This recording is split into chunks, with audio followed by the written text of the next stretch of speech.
Баршаңызға сәлем, каналға қош келдіңіздер. Бүгін сіздерге жұмсақ, тәп-тәтті болып шығатын бауырсақтың рецептісімен бөліскім келіп тұр. Жасалу жолы өте оңай. Осы рецептпен пісірсеңіздер, бауырсақтарыңыз дәмді және пышный болып шығады. Керекті тағамдардың құрамын әдеттегідей видеоның астына жазып кетемін. Алдымен табамызға жылы сүт, оның үстіне жылы су құямыз. Міндетті түрде су мен сүттің температурасы бірдей болу қажет. Үстіне шым-шым тұз салып, және де үстіне шекерімізді және де дрожжімізді саламыз. Мен ешқандай апарды дайындамаймын, осылай үстіне сразу сала беремін. Және де қаймағымызды саламыз. Қаймақ болмаса, майонез салуға болады. Жақсылап тұрып, венчиктің көмегімен араластырып аламыз. Біркелкі болып араласқан соң жұмыртқамызды саламыз.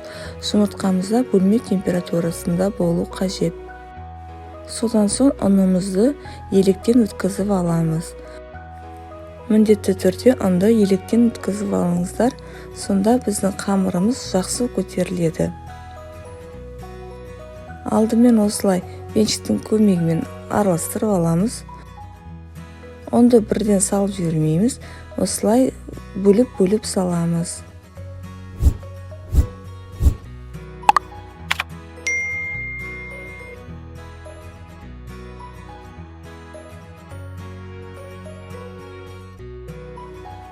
Енді ары қарай қолдың көмегімен қамыр илейміз. Сізде ұн айтылған мөлшерден көп кетуі немесе аз кетуі мүмкін. Ол сіздің ұныңыздың құрамына байланысты.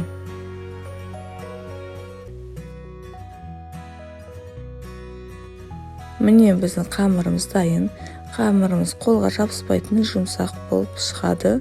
Және де қамырымыздың бетін жауып, 1 сағатқа жылы жерге қойып қоямыз. Менде 1 сағат өткен соң қамырымыз бірнеше есе ұлғаяды.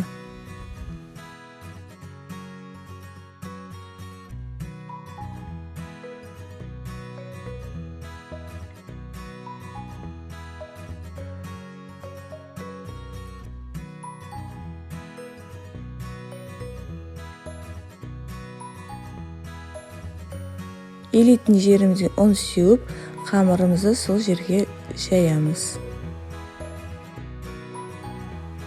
Қамыр тым үлкен болғандықтан қамырды алдымен 2 бөлікке бөліп аламыз. Алдымен бір бөлігін доңғалақ етіп жайып шығамыз.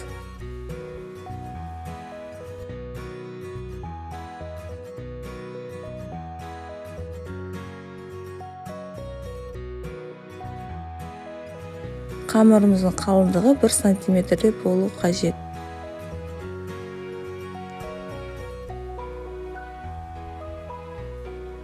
Қамырымызды илеп алған соң, осындай стаканның немесе дөңгелек форманың көмегімен дөңгелектер кесіп шығамыз. Бауырсақтың формасы өзіңіздің қалауыңызша істей беруге болады. 4 бұрыш ромбик қылып те жасауға болады.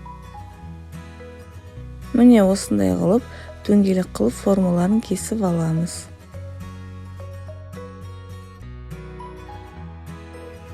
Бауырсақтарымызды кесіп алған соң, бетін жауып 10 минутқа қойып қоямыз.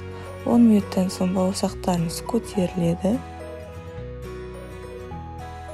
Қатты қызып тұрған сұйық майда бауырсақтарымызды қуырып аламыз.